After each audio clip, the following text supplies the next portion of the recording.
Kumusta mga kaboxing? This is Boy Kalawang TV. So nagbigay nga po ng opinion itong dating promoter ni current WBA World Super Welterweight Champion Terence "Bud" Crawford na si legendary CEO top rank promoter Bob Arum patungkol sa magaganap na laban ng Canelo Alvarez versus Terence Crawford. Anya, sinabi ni Bob Arum sa isang artikulo na inilabas ng The Ring Magazine na naniniwala ito na maituturing na unique boxer itong dating kanyang alagang boksingero na si Terence Crawford dahil sa talento daw nito kapag lumalaban sa ibabaw ng lona.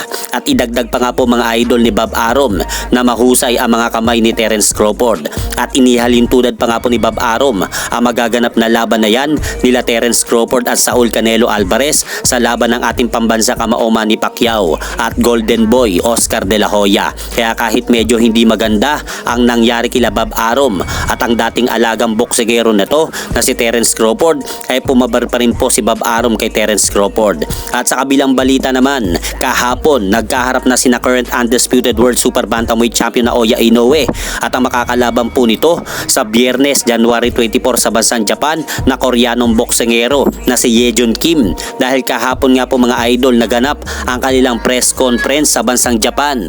At dito sinabi nga po ng hapon na si Naoya Inoue na maganda daw ang ipapakita niyang performance sa araw ng Biyernes dahil isang knockout victory po ang ipinapangako po nito sa kanyang mga kababayan sa bansang Japan. Habang ito naman pong Koreanong boksingero na si Yejun Kim ay sinabi po nito na ipapakita niya na siya ay isang elite fighter sa super bantamweight division. Kaya abangan na lang po natin mga idol ang mangyayaring laban na ito bukas. At sa kabilang banda naman, matapos ang masaklap na pagkatalo nitong American Latin boxer na si Saul Davis Sanchez sa kamay ng ating kababayang Pilipinong boksingero na si former 3 Division World Champion John Riel Cuadro Alas Casimero, kung saan first round TKO loss nga po ang inabot nito sa kamay ng Pinoy na boksingero na si John Riel Casimero nung nakaraang taon October 30 sa bansang Japan. At ngayon, muling nagbabalik na naman po si Saul Davis Sanchez sa pagte-training dahil nagpost nga po ito sa kanyang social media account na tumatakbo nga po ito sa mahabang kalsada sa bansang Japan. At hanggang dito na lang po muna ang aking update sa mga ganapan sa mundo ng boxing.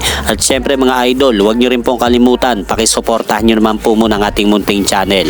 Maraming salamat po.